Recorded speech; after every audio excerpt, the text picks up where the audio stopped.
Malakias 2. Karon ani ay sugo alang kaninyong mga pari. Kinahanglan inyo akong pasilunggan, kung dili kamo magpatalinghog kanako ug kung dili kamo magpasilungog kanako. Tunglohon ko kamo. Tunglohon ko ang mga butang nga inyong madawat alang sa inyong kabuhian.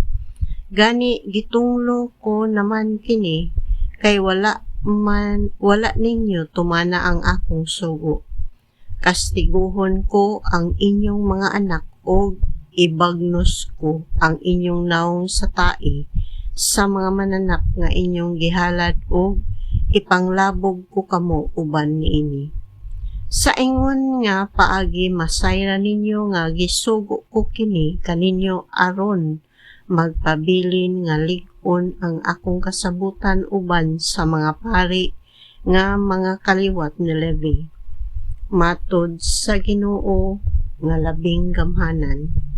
Sa akong kasabutan gisaaran ko sila kinabuhi ug maayong kahimtang ug gihatag ko kining tanan aron ila akong tahoron. Tuod man ila akong gitahod ug gikahadlukan.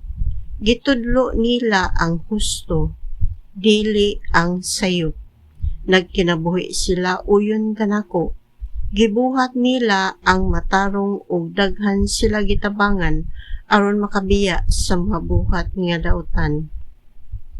Katungdanan sa mga pari ang pagtudlo sa matuod nga kaalam hay tungod sa Dios. Kinahanglan adto kanila ang katawhan magpakisayod bahin sa akong kabubuton kay sila mauman ang mga sinugo sa Ginoo nga labing gamhanan. Apan kamo nga mga pari mibiya sa kamatuoran, ang gitudlo ninyo nagtukmo hinoon sa kadaghanan sa pagbuhat og sayop. Gilapas ninyo ang kasabutan nga akong gibuhat uban kaninyo. Busa pakaulawan kamo sa katawhan sa Israel, tungod kay wala ninyo tumana ang akong kabubuton og may pinalabi kamo sa inyong pagpanudlo. Dili ba usaray amahan natong tanan? Dili ba maura nga Dios ang nagbuhat kanato? Kun mao kana, nganong gilapas man nato ang atong saad sa usag-usa ug nganong gisalikway man nato ang kasabutan nga gihimo sa Dios uban sa atong mga katigulangan? Gilapas sa katawhan sa Juda ang ilang gisaad sa Dios ug nagbuhat sila ngilad nga butang sa Israel ug sa Jerusalem. Gipasipalahan nila ang templo nga gimahal sa Dios, ang ilang kalalakin-an nga asawa sa mga babae nga nagsimbag laing mga Dios. Kuhaon unta sa Ginoo gikan sa atong nasod ang nagbuhat niini ug dili na gayud hatagag higayon sa pagdalag mga halad alang sa Ginoo labing gamhanan. Ani apay gibuhat ninyo? Nagpunay kamog hilak diha sa halaran sa Ginoo tungod kay wala naman niya dawata ang inyong mga halad. Ug mangutana kamo kun ngano kini? Tungod kay nasayod siya nga wala ninyo tumana ang inyong gisaad sa inyong asawa sa dihang gikasal kamo sa batan-on pa kamo. Ang inyong asawa inyong gibudhian bisag nagsaad kamo sa Dios nga magmatinud-anon ngadto sa inyong asawa. Wala ba kamo hiusaha sa Dios sa lawas o sa espiritu?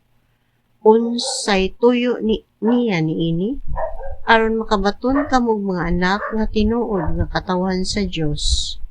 Busa pagmatkon kamo nga dili ninyo lapason ang gisaad ninyo sa inyong asawa sa dihang gikasal kamo. Dili ko gusto nga bulagan ninyo ang inyong asawa. Nag-ingon ang Ginoo, ang Dios sa Israel.